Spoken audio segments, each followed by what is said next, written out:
तो नमस्कार, सत श्री अकाल, आदाब। मैं हूं आपका होस्ट एंड दोस्त अमान सिद्दीकी। तो आज स्वागत करता हूं आपका एक स्पेशल वीडियो के अंदर। तो जैसा कि आप लोगों को पता है, सीयूटी 2026 के अंदर अब सिर्फ 6 महीने रह गए, ठीक है। और अगर आपको कहीं ना कहीं स्कोरिंग करनी है 99 परसेंटाइल 100 परसेंटाइल कर रहा हूं, तो आपको एक डिफरेंट प्लान रिक्वायर्ड है। अब वो डिफरेंट प्लान क्या है, पूरा रोड मैप क्या है, वो आज की वीडियो के अंदर मैं कवर अप करूंगा। बट आपको कहीं ना कहीं आज से अपना माइंड सेट करना है कि अगर आपको इस बार सीयूटी 2026 के अंदर एक 100 परसेंटाइलर बनना है, एक आपको अच्छा कॉलेज चाहिए, एसआरसीसी जैसा कॉलेज चाहिए, हिंदू कॉलेज जैसे चाहिए, राम जैसे केएमसी चाहिए, तो आपको आज से लगना पड़ेगा और आपको ये जो मैं रोड मैप देने वाला हूँ इसके ऊपर चलना पड़ेगा, ठीक है। तो ये जरा वीडियो को स्टार्ट करते हैं, चलते हैं और सारी की सारी बातें हम करते हैं, ठीक है। तो सबसे पहले अगर हम बात करें तो देखो सामने आपके लिखा है कि 6 मंथ्स का आपको एक क्या चाहिए, रोड मैप चाहिए।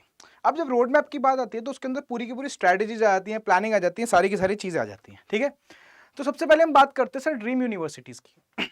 सीयूटी 2026 की अगर हम बात करें तो सीयूटी एग्जामिनेशन एक ऐसा एग्जामिनेशन बन गया है जो आपकी ड्रीम यूनिवर्सिटी, आपके ड्रीम कॉलेज तक आपको पहुंचा के आता है। एकमात्र साधन बन गया है कि 12th करने के बाद अगर आपको किसी अच्छे कॉलेज के अंदर एडमिशन लेना है तो आपको सीयूटी का एग्जाम देना पड़ता है। इट हैज बिकम इनएविटेबल, ठीक है।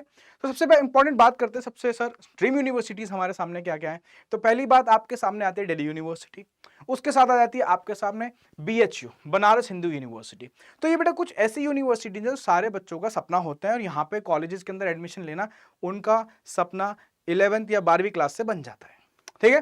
तो आगे चलते हैं सर, अब थोड़ी सी इंपॉर्टेंट डेट्स के बारे में बताइए कि सीयूटी का एग्जामिनेशन जनरली होता कब है और हमें कब से प्रिपरेशन स्टार्ट कर देनी चाहिए। मैं आपको देखो सारी बातें बताता हूँ। देखो मैं पिछले साल का आपके सामने पूरा का पूरा टाइमलाइन लिया हूँ। अगर आप देखो online submission of application form की बात करो तो 1 मार्च को आ जाता है, ठीक है। हाँ सर, 1 मार्च को हमें ऑनलाइन सबमिट करना होता है। अच्छा, लास्ट डेट ऑफ सक्सेसफुल जो आपको फीस वगैरह ट्रांजेक्शन करनी है वो लगभग आपको 20-25 दिन का टाइम मिलता है, उसके अंदर आपको करनी पड़ती है। फिर करेक्शंस वगैरह होती हैं, सारी की सारी चीजें देखो मैंने आपको दे रखी है। बट मेन बात यहाँ पे पता है क्या है कि सर एग्जामिनेशन कब होता है। तो एग्जामिनेशन देखो, डेट ऑफ एग्जामिनेशन इस बार क्या थी, 8 मई से 1 जून तक हमारे सारे के सारे एग्जाम्स चले थे। तो लगभग जो डेट ऑफ एग्जामिनेशन होती है वो 8 मई के अराउंड थी इस बार। तो सर क्या इसी को बेस मान के हम फ्यूचर में प्रेडिक्ट करेंगे? हाँ, तो आप ये मान के चलना 2026 में भी लगभग इसी के अराउंड आपका पेपर होना है। तो अगर हम सितंबर से बात करें तो सितंबर से आपके पास सिर्फ 6 महीने बचे हैं आपके प्रिपरेशन के लिए। इतनी बात समझ में आ गई, ठीक है। देखो मैं सारी चीजें समझाऊंगा आपको बढ़िया तरीके से, सुनते रहना। अब सर अगर हम मान लो चलो आज से तैयारी स्टार्ट करते हैं तो सबसे पहले हमें जानना पड़ेगा सर सब्जेक्ट कौन कौन से पढ़ने हैं हमें, उनकी क्या क्या वेटेज है और कुछ चेंजेस आए तो हमें बताइए। आओ मैं सारी बातें बताता हूँ तुम लोगों को। देखो सबसे पहली बात करें, मैं कुछ यहाँ पे बेसिक चीजें लेके आया हूँ। मैं कॉमर्स के बारे में सारी चीजें कवर कर रहा हूँ, तो आप कॉमर्स को ही जान लेना, ठीक है।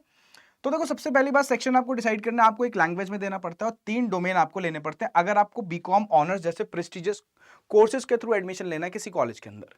तो लैंग्वेज का एग्जाम पहले 2024 के अंदर ये सब सारे 200-200 नंबर के हमारे एग्जाम होते थे, जहां पे 50 क्वेश्चन आते थे, 40 हमें अटेम्प्ट करने होते थे। और एक क्वेश्चन लगभग हमारा कितना 5 नंबर का होता है। एक क्वेश्चन लगभग हमारा कितने का होता है 5 नंबर का।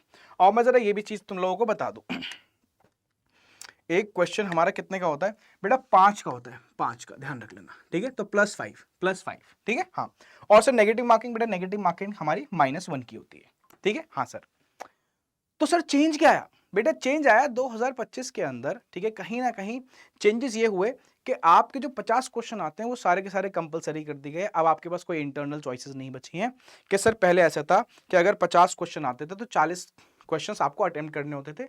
तो एक जो एग्जामिनेशन था वो 200 नंबर का हो जाता था, बट अब वो 250 नंबर का हो गया है। तो पहले कट ऑफ जहां पे आपकी 800 में से बनती थी, अब कट ऑफ आपकी कितने में से बनती है? 1000 में से बनती है। कितना सिंपल सी बात है। तो इस बार कट ऑफ कितने से बनी थी? इस बार 1000 में से कट ऑफ आपकी बनी थी, ठीक है सर। ये बात समझ में आ गई। अब सर मंथ्स का ब्रेकडाउन की अगर हम बात करें तो देखो आप अभी कहां खड़े हो, आप अभी सितंबर में खड़े हो। कहां खड़े हो? सितंबर के अंदर। तो सर सितंबर में अगर हम खड़े हैं, यहां से हमें क्या स्टार्ट करना चाहिए?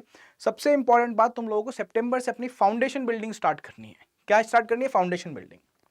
आप सर ये फाउंडेशन बिल्डिंग हम कैसे करें, क्या क्या चीजें जो हमें फाउंडेशन के अंदर कवर करनी पड़ेंगी, तो मैं एक एक करके आपको बताऊंगा, ठीक है। हाँ, अब देखो फाउंडेशन की अगर हम बात करें तो सबसे पहला तुम लोगों के सामने आता है कि अंडरस्टैंड करो कि एग्जाम का पैटर्न क्या है, ठीक है।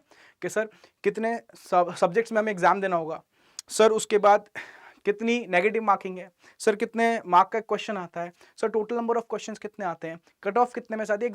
एग्जाम का पूरा पैटर्न समझो तुम लोग, ठीक है। समझने के बाद सिलेबस जान लो कि जो तुम्हारा 12th क्लास का सिलेबस है वो तो है ही है, उसमें एडिशनल सिलेबस भी है। तो बहुत से बच्चों को मिथ है, कंफ्यूजन है कि सर जो हम 12th क्लास के अंदर पढ़ते हैं क्या वही आएगा? वो तो आएगा ही, उससे एक्स्ट्रा भी यहाँ पे पूछा जाएगा। ठीक है, हाँ।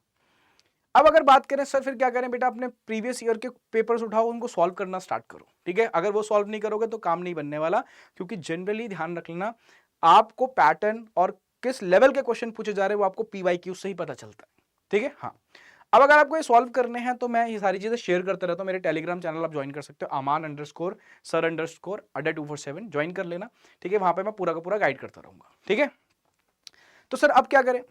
तो ये सारी चीज आप करोगे, बट आपके पास बेटा एक मेंटर होना चाहिए जो कहीं ना कहीं आपको पूरी जर्नी के अंदर गाइड करता हुआ जाए, जिसने ऑलरेडी काफी सारे स्टूडेंट्स को मेंटर किया हुआ है, गाइड करा हुआ है।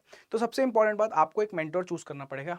और अगर वो मेंटर आप मेरे को चूज कर रहे हो, ठीक है, तो आपको कुछ नहीं करना, आपको सिर्फ मेंटरशिप लिखना है। ठीक है, aman.siddiqui@adda247.com, इस पे मेरे को मेल कर देना मेंटरशिप लिख के। ठीक है, मैं आपको कॉन्टैक्ट कर लूंगा और फिर मैं आपको पूरा प्रॉपर गाइड करूंगा। ठीक है, डन।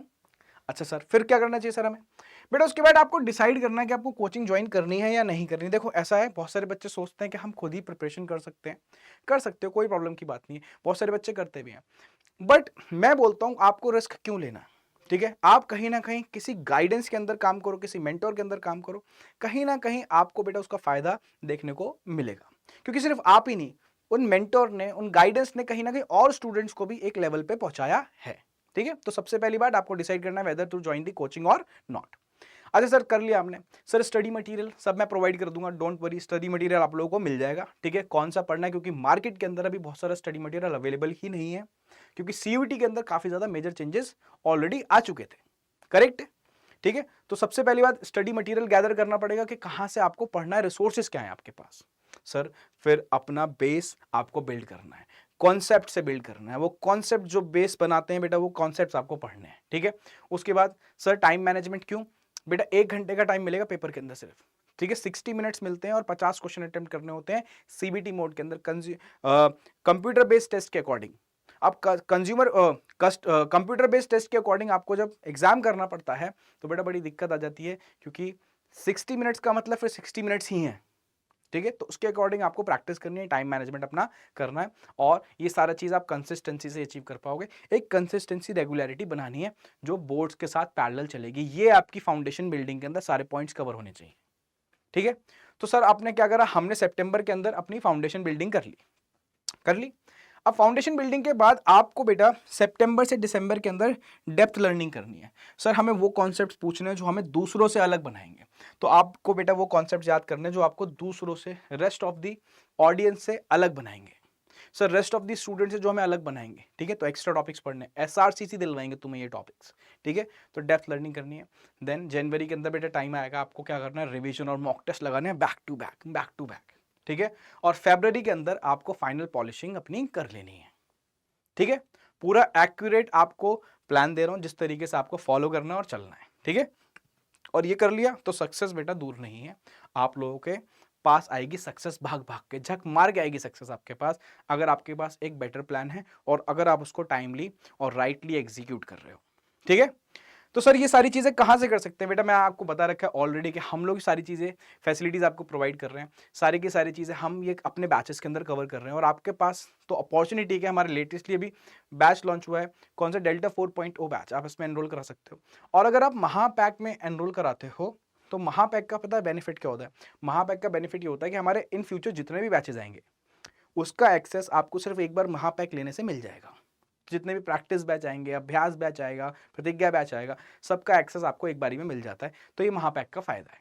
ठीक है, तो आप इसको एनरोल करा सकते हो। अच्छा, एनरोल कराने के लिए बेटा आपको मैक्सिमम डिस्काउंट पाने के लिए क्या लगाना है, 8111 कोड अप्लाई करना है। ये बात ध्यान रख लेना, 8111 कोड अप्लाई करोगे तो आपको मैक्सिमम डिस्काउंट मिल जाएगा। ठीक है, अच्छा, और दूसरी बात मैंने आपसे बोला है आपको फ्री मेंटरशिप मैं प्रोवाइड करूंगा। आपको सिर्फ क्या करना है, आपको सिर्फ मेल करना है aman.siddiqui@adda247.com, आप मेरे को मेल कर देना।